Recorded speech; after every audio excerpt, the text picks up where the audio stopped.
कि हाँ हम हैं। हम हैं क्या हैं?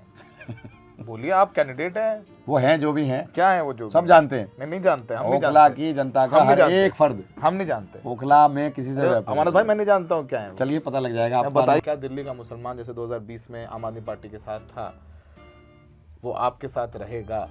बिल्कुल, और ज्यादा ताकत के साथ रहे। एक वजह बताइए। कोई एक वजह बताइए ना रहने की। मैं तो बहुत सारी बता सकता हूँ। कंचन कुंज में डेमोलेशन करने के लिए आए और मुझे मेरे घर से लोग जिनके डेमोलेशन हो रहे थे वो लेकर वहाँ गए, तो मेरा वहाँ जाना और ज़बरदस्ती वहाँ लाठी चार्ज करके मुझे गिरफ्तार किया। ये भी कहा गया कि शाहीन बाग के भी खिलाफ थे आम आदमी पार्टी, अरविंद केजरीवाल सॉफ्ट हिंदुत्व का कार्ड प्ले करते हैं, 18,000 पुजारियों को दे रहे हैं, ग्रंथियों को दे रहे हैं। इनसे ज़्यादा कम्युनल कोई नहीं है। ये सबसे ज़्यादा कम्युनलिज्म की बात करते हैं, लेकिन किसके साथ खड़े हैं? अमानत गुड बॉय हैं, बट आप वेरी गुड बॉय हो गए आप। कांग्रेस ने 5 साल में भारत जोड़ो यात्रा हो, राहुल गांधी की भारत जोड़ो न्याय यात्रा हो, और मैं आपकी पार्टी के सीनियर लीडर्स के साथ ही बैठता हूं, तो उनको भी लगता है कि एक मुसलमान वोट उनके लिए चुनौती है। मुसलमानों का कत्ल हुआ, मुसलमानों के खिलाफ FIR दर्ज हुई, उनके घर तोड़ दिए गए। अरे जो भी मुजरिम है, जिसने भी किया है, आप उसको सजा दो ना। आप क्या वैसे भाजपा का साथ दे रहे हैं? 1000। अरे फिर आप उन्हीं सीटों पे क्यों लड़ा रहे हो जहाँ पर मुसलमान जीतने वाला है?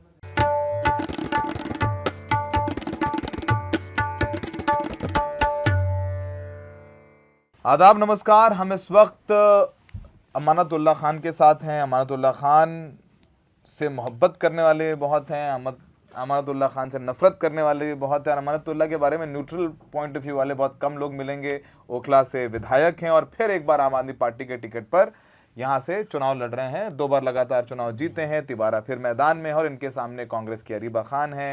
यहाँ से IMIM के उम्मीदवार भी उतारी गई हैं, शिफा और रहमान, जो दिल्ली दंगों के केस में जेल में बंद हैं। तो अमानत साहब, 2 बार तो आसान जीत तो नहीं कह सकते, लेकिन आप बढ़िया जीत रहे, कंफर्टेबल रहे।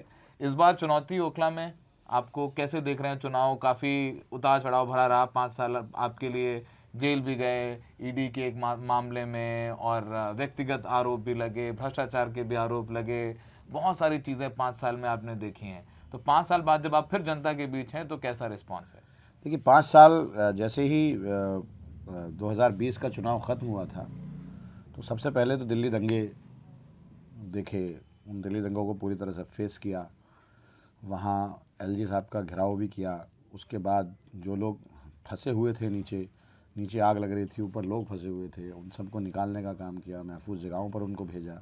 वहाँ एक कैंप लगाया, जिस कैंप के अंदर जो लोग भी उससे पीड़ित थे उनको मुस्तफ़ाबाद ईदगाह के अंदर कैंप में हम लेकर आए। हमने खाने का इंतज़ाम किया। मस्जिदें जो नुकसान पहुंचाया गया था, मस्जिदों को, दरगाहों को, उन सब की रिपेयर हमने की। लोगों को दोबारा बसाने का काम किया। बहुत सारे लोगों के बिज़नेस जो ख़त्म हो गए थे पूरी तरह से, उनको भी सेटल किया। तो ये वो एक वक्त था जिसमें बिल्कुल दिल्ली पूरी तरह से चरमराई हुई थी, और लेकिन हम लोग लोगों के बीच में खड़े थे। उसके बाद लॉकडाउन आया, लॉकडाउन में हमने लोगों की मदद की। फिर उसके बाद जो है 22 सितंबर, बल्कि ये समझ लीजिए कि जिस दिन शाहीन बाग इंक्रोचमेंट के नाम पे जिस दिन डेमोलेशन करने के लिए आए थे, उनका मेरा वहाँ पहुँचना और इंक्रोचमेंट हटाना, पहले से हट जाना और वो रोकना, शायद केंद्र सरकार की एजेंसियों को या केंद्र सरकार को रास नहीं आया। तो फिर एक कंचन कुंज का एक मुकदमा, कंचन कुंज में डेमोलेशन करने के लिए आए और मुझे मेरे घर से लोग जिनके डेमोलेशन हो रहे थे वो लेकर वहाँ गए, तो मेरा वहाँ जाना और ज़बरदस्ती वहाँ लाठी चार्ज करके मुझे गिरफ़्तार किया। फिर उसी केस में मुझे इन्होंने जो है BC बेड करेक्टर बनाया।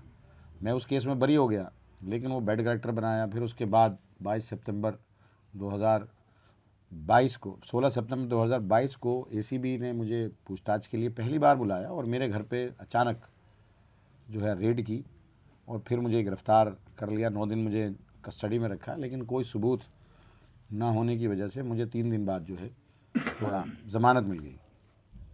फिर उसके बाद उसी दिन ED ने ECIR कर ली, और उस टाइम में एक दिन किसी को नोटिस आता था, एक दिन किसी को नोटिस आता था। तो 2.25 साल तक इन्होंने मुझे कतई तौर पे काम नहीं करने दिया। मैंने बहुत सारे टेंडर किए हुए थे, लोगों के बीच में मैं काम करना चाहता था। मेरा इलाका बहुत, क्योंकि अनऑथराइज एरिया ज़्यादा है, बहुत बड़ी आबादी यहाँ है।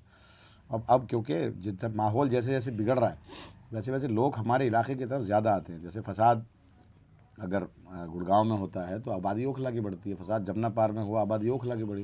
जब फसाद मुजफ्फरनगर में हुआ था तो आबादी ओखला की बढ़ी। तो आप यहाँ बहुत सारे ऐसे लोग मिल जाएंगे जो खौफ और जो माहौल, ये 2 सरकारें जब से केंद्र में आई हैं और उत्तर प्रदेश ख़ास तौर से जब से योगी जी की सरकार आई है, तो वहाँ अनसिक्योर फील करके लोग ओखला की तरफ आए। तो इस वक्त मुझे बहुत ज़रूरत थी लोगों में जाने की, काम करने की, लेकिन इन लोगों ने मुझे काम नहीं करने दिया। लेकिन जिस दिन से मैं जेल से आया हूँ, 2 महीने में आप किसी से बात करेंगे तो मैंने जो काम मेरे रुके हुए थे या जो नहीं थे वो सारे मैंने कर दिए। अगर मुझे ये 3 साल इन्होंने लॉकडाउन के बाद दिए होते तो मैंने अपने इलाके को चमन बनाने में कोई कसर नहीं छोड़ी होती। अमानत, ये तो आपने अपने इलेक्शन की बात की 2000, और मैं सवाल पूछ रहा हूँ और बहुत वाजिब सवाल है क्योंकि आप आम आदमी पार्टी के एक बड़ा मुस्लिम चेहरा भी हैं और ओखला में आबादी मुसलमानों की ज़्यादा है। कांग्रेस का पूरा प्रचार यही है कि आम आदमी पार्टी मुसलमानों का साथ नहीं देती है। दिल्ली के दंगों में एलजी साहब का गिराव कर रहे थे, आप लोगों को अपने, आप लोग इन द सेंस जो यमुना पार्क के विधायक थे उनको अपने लोगों के बीच होना था, आप लोग उन लोगों के बीच नहीं थे। ये भी कहा गया कि शाहीन बाग के भी खिलाफ थे Aam Aadmi party, Arvind Kejriwal soft Hindutva card play करते हैं, 18,000 पुजारियों को दे रहे हैं, ग्रंथियों को दे रहे हैं। वो मुसलमानों के साथ खड़े होते हुए अपने आप को दिखाना नहीं चाहते या दिखना नहीं चाहते हैं क्योंकि उनको लगता है कि उनको हिंदू वोटों का नुकसान हो जाएगा। ये आरोप लगाए जाते हैं। ये कांग्रेस कहती है ना। मैं कह रहा हूँ कि दिल्ली दंगे हुए तो हम लोग तो सड़कों पर थे। हम लोगों ने जो मरे हैं, जिन लोगों 54 लोगों की उसमें डेथ हुई है, हाँ। तो उसमें 10-10 लाख रुपया हमने सबको दिया। जिनका एक फ्लोर जला, चाहे वो 50 गज़ का हो चाहे 25 गज़ का, उसको 5 लाख दिया। जिसका 2 जला उसको हमने 10 लाख रुपए दिए। उसके अलावा हमने जिसकी दुकान जली उसको हमने पैसे दिए, तो वजीफ़ा दिया, हमने मुआवजा दिया ना। दिल्ली सरकार ने तो पहली बार किसी भी हमारा तो कोई रोल था नहीं। हम तो क्योंकि स्टेट में हमारी गवर्नमेंट ज़रूर है लेकिन पुलिस हमारे पास है नहीं, लॉ एंड ऑर्डर हमारे पास है नहीं। अगर हमारे पास लॉ एंड ऑर्डर होता तो हम एलजी का घेराव क्यों करते? हमने एलजी का घेराव तो इसलिए किया कि वो पुलिस नहीं सुन रही थी, कमिश्नर नहीं सुन रहे थे, कमिश्नर फ़ोन तक नहीं उठा रहे थे, पुलिस फ़ोन तक नहीं उठा रही थी। मैं खुद वहाँ पहुँचा था, तो तब हमें लगा कि ये तो एलजी के कंट्रोल में है, तब हम एलजी का घेराव किया और वहाँ से चीज़ों को हमने कंट्रोल किया। यानी आम आदमी पार्टी के मुख्यमंत्री, उप मुख्यमंत्री, विधायकों की दिल्ली पुलिस नहीं सुन रही दंगों के दौरान, आप ये कह रहे हैं? बिल्कुल, तभी हमने वहाँ, हमारे गोपाल राजीव थे, वहाँ दिलीप पांडे थे, इमरान हुसैन थे, मैं था। मैंने ये इनिशिएटिव लिया था कि हम दिल्ली में एलजी का घेराव हमें करना है। मैं पहुँच रहा हूँ वहाँ, तो मेरे पहुँचने से पहले मेरी पूरी सरकार वहाँ मौजूद थी। पहला मैसेज मैंने एमएलए ग्रुप पे, अपने विधानसभा ग्रुप पे डाला कि भाई मैं दिल्ली दंगों, मैं जो हूँ एलजी का घेराव करने जा रहा हूँ, दिल्ली कंट्रोल नहीं हो रहा है। क्योंकि मैं जमुना पार से आया था, मैंने वहाँ महसूस किया। वहाँ डीसीपी मौजूद था, डीसीपी सुनने को तैयार नहीं था। वो कहता था प्रोटेस्ट हटाओ, हमारे हाथ में तो था नहीं वो। तो वो हम तो उस वक्त में हमारी मजबूरी थी, हम वहाँ गए। और ये आरोप लगाने वाले ये तो खुद बता दे कि जो 48,000 फसाद हुए वो किसने कराए। मैं एक वाक़े की, 2 वाक़े की बात, 3 वाक़ों की बात करता हूँ कि एक बटला हाउस एनकाउंटर यहाँ हुआ था, उसकी जांच इन्होंने नहीं कराई थी, आज तक उसकी माफ़ी तक इन्होंने, मतलब कांग्रेस के टाइम में हुआ था। दूसरा, जो मुरादाबाद में ईदगाह के अंदर इनकी तो सरकार थी, वीरभद्र सिंह वहाँ मुख्यमंत्री थे, पुलिस ने, पीएसी ने गोलियां चलाई ईदगाह के अंदर, 150 से ज़्यादा लोगों का कत्ल हुआ। तो क्या किया इन्होंने उसमें? इनकी सरकार थी वहाँ। अटाली जो सेकंड यूपीए सरकार थी, पहली थी अटाली जो भरत उसके अंदर है, राजस्थान के अंदर है, वहाँ मस्जिद में 11 लोगों का कत्ल किया था पुलिस ने। क्या किया इन्होंने उसमें? हाशिमपुरा मलियाना कांड में तो हाईकोर्ट ने सज़ा दी है, दिल्ली हाईकोर्ट ने सज़ा दी है उनको। मैं जब था अभी 14 नंबर जेल में था, तो उनसे मेरी मुलाकात हुई उन पीएसी वालों से जो वहाँ उम्र कैद की सज़ा काट रहे हैं। तो दिल्ली हाईकोर्ट ने उनको सज़ा दी, इन लोगों ने क्या किया उसमें? तो ये कहाँ खड़े रहे? इनसे ज़्यादा कम्युनल कोई नहीं है।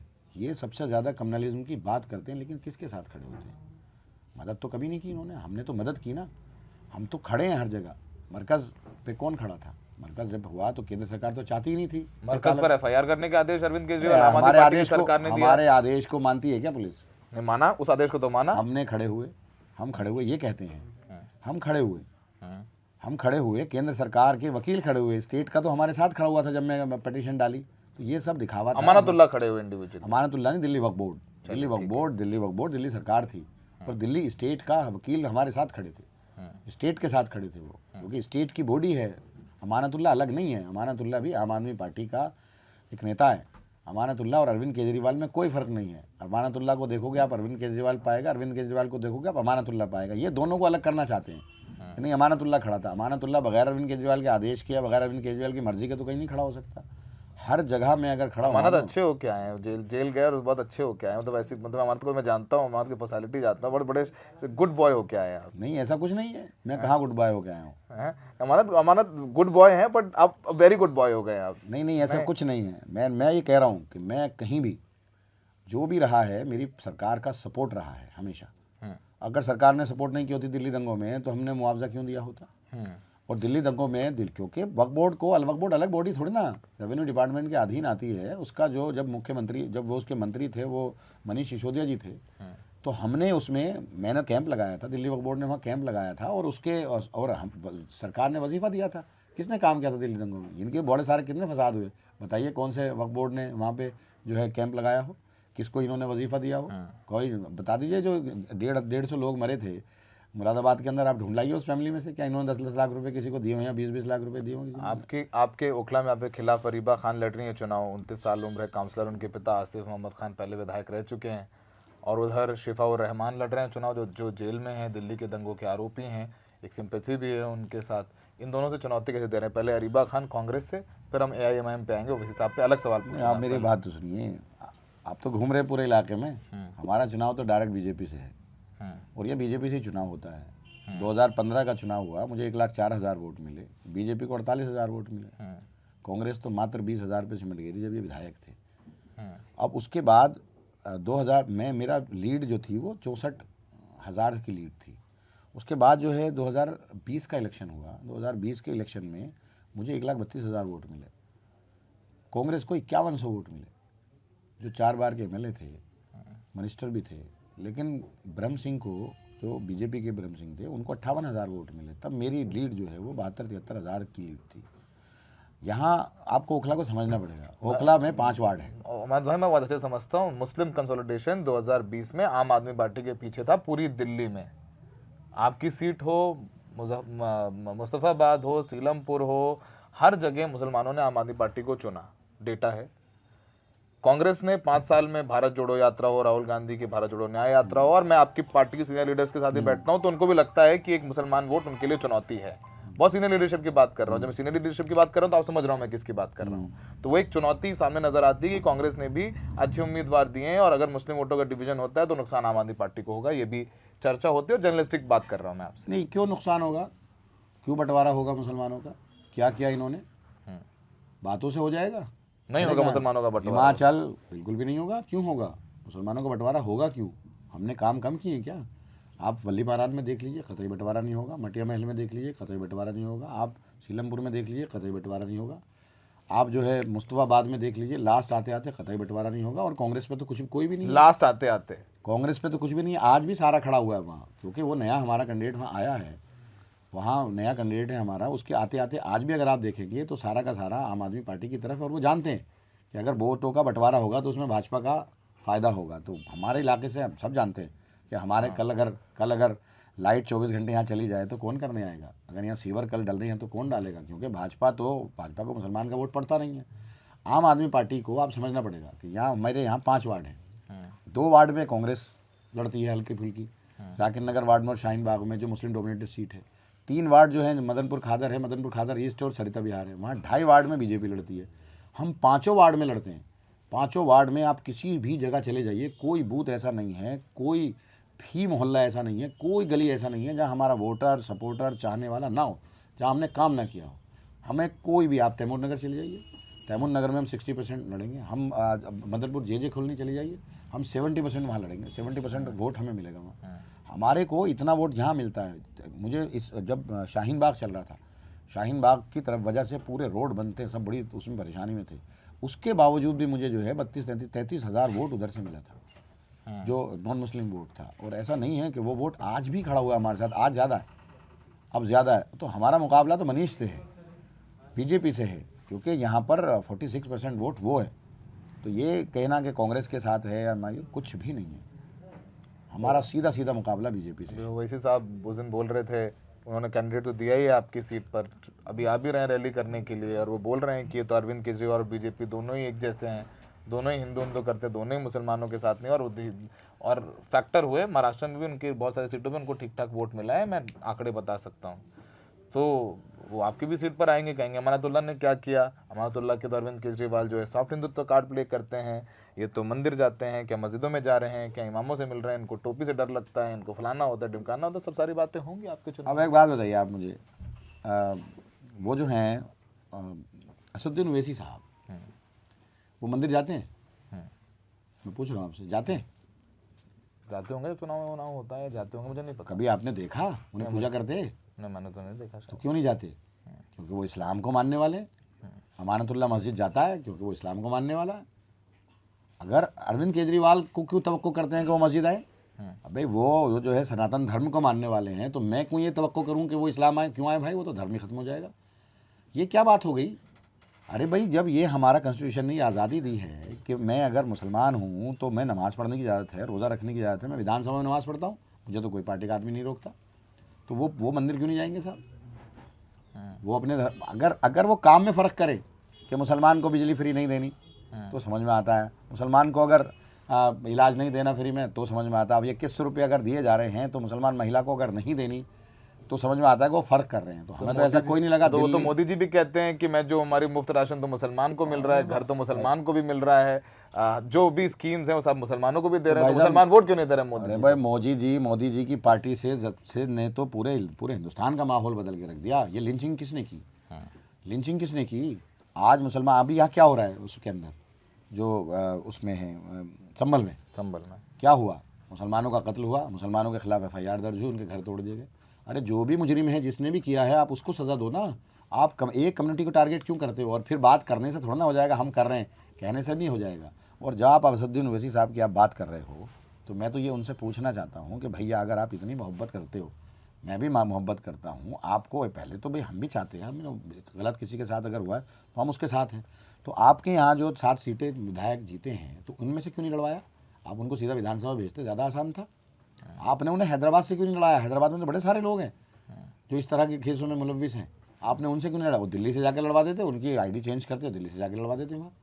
और आप जबकि ये जानते हो कि जिस लाइन पर आप काम कर रहे हो, जिस लाइन पर तुम्हारा तो अमानतुल्लाह भी आपसे कम नहीं है ना। चाहे वो दिल्ली दंगे हों, चाहे वो लिंचिंग हो, तबरेज़ अंसारी का लिंचिंग हुई थी झारखंड के अंदर, मैं तो वहाँ पहुँचा था, ये तो नहीं पहुँचे थे। दिल्ली दंगों में जब जल रहा था दिल्ली, तो ये तो इनके पास क्या टाइम नहीं था? ये नहीं आ सकते थे? बताइए एक दौरा इनका दिल्ली दंगों में, कोई एक दौरा इनका बता दीजिए कि दिल्ली दंगों में किसी एक आदमी की इन्होंने मदद की हो, किसी एक को वकील दिया हो। जब जामिया प्रोटेस्ट हो रहा था, जब यहाँ लाठियाँ चार्ज हुई थी, जब जामिया प्रोटेस्ट में एक लड़के को जो है आँख फूट गई थी, तो मैंने उसको जॉब दी थी दिल्ली बोर्ड के अंदर और उसको 5 लाख रुपए भी दिए थे। और वो आज शानदार वकील है, वो काम कर रहा है। जो लोग जो इंजर्ड हुए थे वो सब, उनको जब पुलिस ने अरेस्ट कर लिया था कालकाजी थाने के अंदर, वहाँ से लेकर के सारे लोगों को अपोलो में रात भर इलाज मैंने कराया था। वो सारी वीडियो रिकॉर्डिंग है, सब कुछ है ना। वो तो जब आसिफ का जब मेवात के अंदर कत्ल हुआ था तो मैं वहाँ पहुँचा था। जब कारी उवैस का जब रेलवे स्टेशन पर कत्ल हुआ था पुरानी दिल्ली में, तो पूरी रात थाने में बैठा था मैं, और FIR दर्ज कराई थी। नाहिद हसन जो कैराना के हैं, वो उनका यहाँ का वो रहने वाला था। मैं पूरी रात बैठा था वहाँ पर, और मैं फिर उसके घर गया जाकर के, मैं वहाँ ने 10 लाख रुपए दिए। तो अगर मैं मेरे खिलाफ अगर आप कैंडिडेट लड़ा रहे हो और मुझे हराने की कोशिश कर रहे हो, एक तरफ तो आप कहते हैं कि मुस्लिम लीडरशिप ऊपर आनी चाहिए, और अगर एक मुस्लिम लीडर ऊपर आ रहा है तो आप उसको हराने के लिए भाजपा का साथ नहीं दे रहे हो। मैं कैसे मान लूँ? आप क्या वैसे भाजपा का साथ दे रहे हैं? 1000, अरे फिर आप उन्हीं सीटों पे क्यों लड़ा रहे हो जहाँ पर मुसलमान जीतने वाला है? अगर आपकी वजह से मुसलमान हार गया, या आम आदमी पार्टी का मुसलमान हार गया और बीजेपी जीत गया, तो फिर फ़ायदा किसका हुआ? आप जीत लेगा यहाँ पर 90,000 वोट चाहिए, जो उधर जिसका वोट नहीं मिलेगा। अगर इन 2 वार्डों से किसी को, इन्हीं 2 वार्ड से तो मिलेगा इनको वोट, वहाँ तो है नहीं इनका वोट, तो यहाँ से 90,000 वोट लेने की हालत में है ये। तो अगर 90,000 वोट इनको नहीं मिलेगा, कांग्रेस को और MIM को, तो इसका मतलब है कि ये बीजेपी को फ़ायदा पहुँचा रही है। और बीजेपी अब जो है डायरेक्ट फाइट नहीं करती है। अगर वो मुझसे डायरेक्ट फाइट करेगी तो वो हार जाएगी। तो वो ऐसे घूम के आती है, जैसे महाराष्ट्र में आई, जैसे हरियाणा में आई, तो वो ऐसे घूम के आती है। अब इन पर वो पैसा लगाती है, क्या इनसे कहती है तुम वोट काटो जज्बात के नाम पे, तुम वोट काटो मुसलमानों के नाम पे, तुम वोट काटो दूसरे नाम पे, तुम कहो कि देखो ये तो सॉफ्ट हिंदुत्व की बात करते हैं, देखो ये तो वो करते हैं। तो इस तरह से काट के गड़बड़ा के, और इनको मीडिया सपोर्ट करती है पूरी तरह से। सोशल मीडिया आप देखोगे इनकी बड़ी एक्टिव है। कौन चला रहा है वो?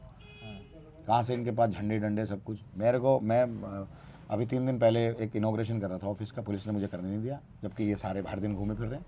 इनके झंडे डंडे मिल जाएंगे, हम रात को झंडा लगाते हैं, सुबह को उतार दिया जाता है, प्रशासन उतारता है। तो प्रशासन हमें कोई काम ही नहीं करने दे रहा, इनका सपोर्ट कर रहा है। क्यों कर रहा है? तो हमें आपको सपोर्ट कर रहा है, आप ये कह रहे हैं प्रशासन? मैं कह रहा हूँ, मैं ये नहीं कह रहा हूँ ओवैसी साहब का सपोर्ट कर रहा है। मैं तो सिर्फ ये कहना चाहता हूँ कि ओवैसी साहब के वोट तकसीम होने से क्या भाजपा को फ़ायदा नहीं होता? ऐसा क्यों है कि वो उसी जगह चुनाव लड़ाते हैं?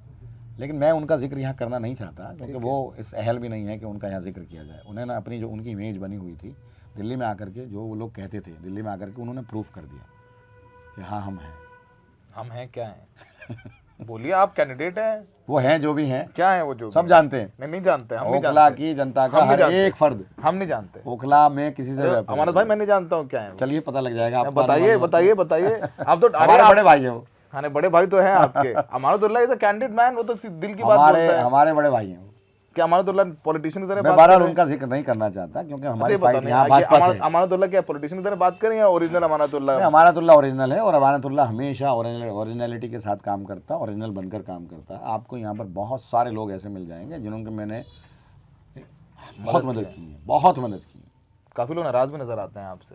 नाराज कौन? वो कांग्रेस वाले तो जाहिर सी बात है कुछ नाराज होंगे। हर आदमी तो, अगर आम आदमी नाराज है कि नाली नहीं बनी, ये नहीं हुआ, तो नाली कांग्रेस नहीं वाला बनी हो गया, बना दी बीजेपी वाला मैंने, हो गया। बिल्कुल उनकी जायज़ नाराज़गी है। मैं बिल्कुल जायज़ मानता हूँ कि उनकी नाराज़गी नाइज है क्योंकि मुझे इन्होंने काम ही नहीं करने दिया। इनकम्बेंसी भी तो है। मैं कह रहा हूँ बिल्कुल जायज़ नाराज़गी है उनकी, मैं मानता हूँ। और मैंने उनकी नाराज़गी को दूर करने के लिए रात दिन 24 घंटे लगा करके मैंने काम किया। रात भी 6 बजे, सुबह 6 बजे सोया हूँ मैं, सड़कें बनवा रहा था। अमानतुल्लाह खान बहुत वेरी वेरी गुड बॉय हो गए अब। मतलब बिल्कुल बढ़िया, बिल्कुल बिल्कुल उनकी जायज़ अपनी है और गलतियां मैंने मान उनकी रहे हैं नाराज़गी आप, को हैं? दूर किया है। देखिए किसी की सड़क नहीं बनी तो वो ठीक है ना, उनकी नाराज़गी, सड़क नहीं बनी, लेकिन मैंने 3 साल इन्होंने मुझे काम नहीं करने दिया। 2 महीने में जब मैं इतना काम कर सकता हूँ तो आप लगाइए कि अगर मुझे 3 साल मिले होते तो मैं कितना काम करता। अब मुझे पानी देना था, अभी पानी की लाइन पड़ रही है। यूजीआर बनना था, यूजीआर अभी बनेगा। एसपीएस जहाँ चालू होना था धोबी घाट का, वो चालू नहीं कर पाया मैं। तो मैं अभी पंपों पर, छोटे पंपों पर चला रहा हूँ एरिए को, बट जसोला एसपीएस के अंदर प्रॉब्लम है। दिल्ली जल बोर्ड की कामों की जो स्पीड लोग तो ये कहेंगे कि चुनाव आए तो अमानतुल्लाह लग गए काम में। नहीं है तो पहले एक दिन पहले टेंडर हो जाएंगे। अमानतुल्लाह तो के पास जितना पैसा आया, अब ये 15 करोड़ रुपया उसका आया मेरे पास एमएलए फंड का, 1 रुपया मेरे पास नहीं बचा। मुझे अगर 10 सड़कें बनानी तो 4 सड़कें बनाया मैं। जितना मेरे पास अनऑथराइज का पैसा आया था वो सारा ख़त्म हो गया क्योंकि जल बोर्ड के पास तो एलजी साहब ने बिल्कुल पूरी तरह से ब्रेक कर लिया, तो मुझे वो भी फ्लड से कराना पड़ रहा, सीवर का काम भी। तो मैं, लेकिन आप देखिए 24 घंटे सड़क पर हूँ। आप कहीं से पूछ लीजिए, कोई भी ओखला का फर्द बता देगा कि अमानतुल्लाह इस वक्त कहाँ है, तो कहीं रात में 2 बजे, 3 बजे, 4 बजे सड़कें बनाता हुआ कोई आपको नहीं मिलेगा। चुनाव में तो नेता 24 नहीं, घंटे 24 घंटे चुनाव में नहीं। आप मेरी पूरी फेसबुक आप देख लीजिए, 10 साल का आप मेरा पूरा पीरियड देख जानता लीजिए। हूं मैं आपको 10 साल से जानता 10 साल का पूरा पीरियड आप देख लीजिए। रातों को जागने वाला आदमी मैं हूँ। जब दिल्ली दंगे हो रहे थे, मैं तो सिर्फ ये पूछना चाह रहा हूँ कि जब दिल्ली दंगे हो रहे थे, यही दिल्ली दंगे हो रहे थे जिनका आप जिक्र कर रहे हो, उसमें ओवैसी साहब कहाँ थे? जब ये जामिया प्रोटेस्ट हुआ और जामिया प्रोटेस्ट पे जब लाठी चार्ज हुआ और जो बच्चे जो है जो उसके अंदर से, लाइब्रेरी के अंदर से, दिल्ली दंगों में मैं किताब लिखूंगा। मैं 3 दिन नहीं जाता घर, मैं तो लिखूंगा उत्तर मैं था ना।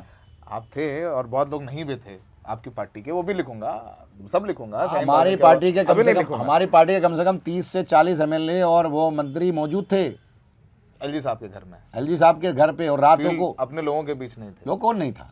अब्दुल रहमान वहाँ विधायक था, वो मेरे साथ गुरु टेग बहादुर में, उस वक्त अब्दुल रहमान आम आदमी पार्टी में था उस वक्त। वो अमानतुल्लाह अक्सर अलग बहादुरी दिखा देते थे।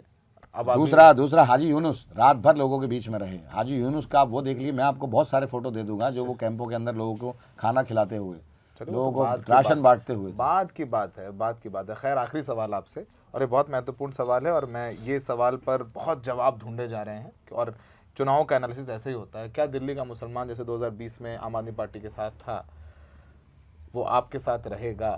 बिल्कुल, और ज़्यादा ताकत के साथ रहे। एक वजह बताइए, कोई एक वजह बताइए न रहने की।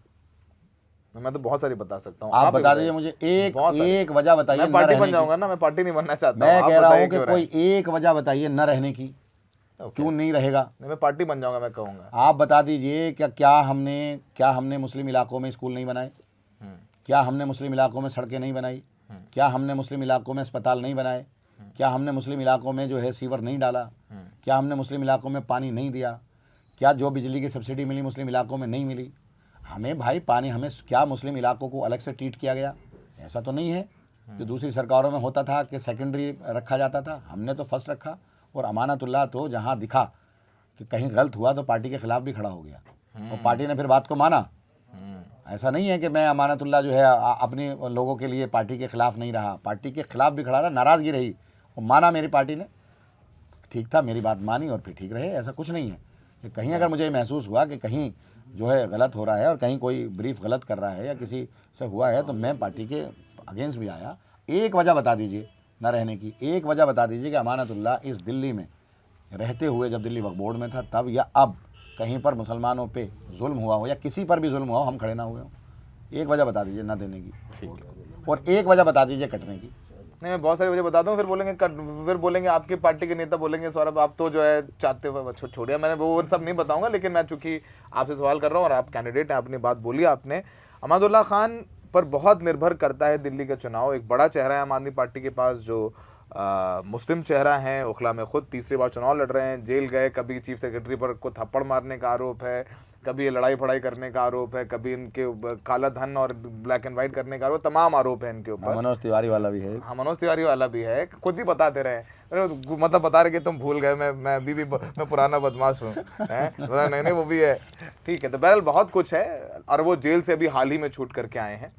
बहुत दिलचस्प है दिल्ली के चुनाव, और बहुत कुछ निर्भर करता है अमानतुल्लाह की जीत और हार पर। अगर अमानतुल्लाह अच्छे वोटों से जीते तो समझिए कि आम आदमी पार्टी को दिल्ली के मुसलमानों ने वोट दे दिया, और कुछ इधर उधर हुआ तो फिर आप समझ लीजिए कि क्या इधर उधर हो सकता है। बाद में कह तो यही रहे हैं आम आदमी पार्टी की, अगर देखिए दिल्ली में यहाँ पर मुसलमानों का वोट बटा तो फिर बीजेपी को फायदा हो जाएगा, तो बीजेपी को फायदा हो जाएगा, इसके लिए आम आदमी पार्टी को वोट दो। बस इससे ज्यादा कुछ कहने की जरूरत नहीं है मुझे। नहीं, बीजेपी को फायदा, अगर आप तो बीजेपी कह ही चुके हैं सब कुछ। यहाँ कौन अस्पताल बनाएगा, यहाँ सड़कें कौन बनाएगा, यहाँ सीवर कौन बनाएगा? बीजेपी के एमएलए के पास हमारे लोग अगर जाएंगे तो उनके साथ वो अच्छे से ट्रीट करेंगे। ये सारी बातें ठीक है, पर मुसलमानों के लिए न्याय की लड़ाई कौन लड़ेगा, एक सवाल बहुत हम लड़ते है। अब मैं बहुत कुछ कहूंगा तो पार्टी बन जाऊंगा, मैं नहीं बोलूंगा। नहीं, पार्टी में रहते हुए हम लड़ते हैं। हाँ, आपकी पार्टी के नेताओं की बात नहीं, अमानतुल्लाह लड़ता है। अरे भाई, अमानतुल्लाह भी तो उसी पार्टी का मेंबर है। अमानतुल्लाह अलग, जिस दिन किनारे भी कर दिया जाता है। नहीं, जिस दिन पार्टी ये कहे कि ये अमानतुल्लाह की व्यक्तिगत राय है, मैं मान लूंगा। आज तक नहीं हुआ ना, अमानतुल्लाह ने जो स्टैंड लिया, पार्टी उसके साथ खड़ी हो गई, पार्टी उसके साथ खड़ी हो गई। अगर पार्टी जिस दिन ये कह देगी कि ये अमानतुल्लाह की व्यक्तिगत राय है तो मैं मान लूंगा, मैं पार्टी मेरे साथ नहीं है, मैं लड़ रहा हूँ, मैं भी पार्टी का मेंबर हूँ।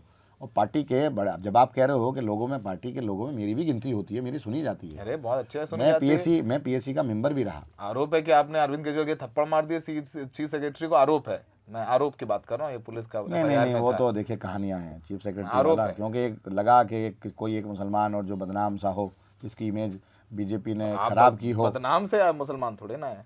आप मेरी इमेज मुसलमानों में जाकर पूछो, भाजपा वालों ने मेरी इमेज क्या क्रिएट की मुझे नहीं पता, मेरी इमेज यहाँ के हिंदू भाइयों में जाकर पूछो आप। अमानतुल्लाह ने आज तक किसी को कुछ बोला ही नहीं, मैं कुछ कहता ही मीठी बातें बोलते हैं, कभी पत्थर भी नहीं मारा भाई साहब। 5 वक्त का तू करके नहीं बोलता। 5 वक्त की अल्हम्दुलिल्लाह नमाज पढ़ने वाला आदमी, जहाँ मुझे मस्जिद मिलती है मैं नमाज पढ़ता हूँ, रोज़ा रखने वाला आदमी, ठीक है। रिश्वत से मैं बहुत दूरी है मेरी, आप कहीं भी पता कर ले किसी भी एजेंसी में। मैं कम से कम, मेरा घर देख लीजिए, ये है, ये 100 गज़ के फ्लैट में मैं रहता हूँ, ये मेरी ओरिजिनलिटी है, पूरी दुनिया जानती है और सबने देखा है। ईडी, सीबीआई एजेंसियाँ, तमाम एजेंसियों ने तलाश कर लिया, आज तक तो कुछ मिला नहीं। मैल ढूंढने मेरे गांव गए थे, घर भी नहीं है वहाँ। तो मैं बहुत ओरिजिनल इंसान हूँ, ओरिजिनलिटी के साथ रहता हूँ, और मेरे इलाके के तमाम लोग जानते हैं। मेरे अपोजिशन के क्या कहते हैं मुझे नहीं पता, लेकिन अपोजिशन के बहुत कम लोग हैं, सपोर्टर्स मेरे बहुत हैं। खैर, तो अब अमानतुल्लाह की जीत और हार बहुत निर्भर करेगी कि दिल्ली में मुसलमान किससे ज़्यादा। सब लोग यही सवाल ढूंढ रहे हैं। आम आदमी पार्टी भी थोड़ी बेचैन है कि अगर मुसलमान इधर उधर हुआ तो नुकसान हो सकता है। अब आगे धीरे धीरे तय होगा। अब कुछ ही दिन बचे हैं तो मज़े लेते रहते हैं। हमारे साथ बढ़िया बातचीत, हमारा थैंक यू, आपने वक्त दिया और सारे ईमानदारी जवाब दिया। और अमानतुल्लाह साहब बहुत पहले गुड बॉय थे, अब वेरी वेरी गुड बॉय हो गए हैं। ये जो बात है बिल्कुल गुड बॉय की तरह, बिल्कुल देखिए जैसे बिल्कुल बाल काट के, नहीं ऐसा नहीं है, 5 वक्त का नमाज़ पढ़ता हूँ मैं, सब अच्छा हूँ। खैर बहरहाल थैंक यू हमसे बात करने के लिए।